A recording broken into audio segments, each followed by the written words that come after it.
If you thought that Andy Carroll being rumoured as being a Chelsea transfer target was the weirdest story the West Ham striker was going to be involved with this month, then you're very much mistaken. As a footballer, Andy Carroll is mainly known for one thing, and it's not his ability or his goal-scoring record, it's the amount of times he's injured. Oh, and the fact he was once Fernando Torres's replacement at Liverpool.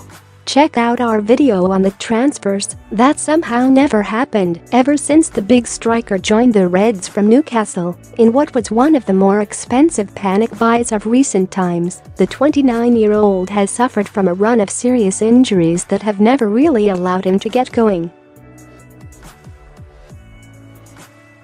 He's shown decent form in patches, but it's inevitably followed by a suspension or injury.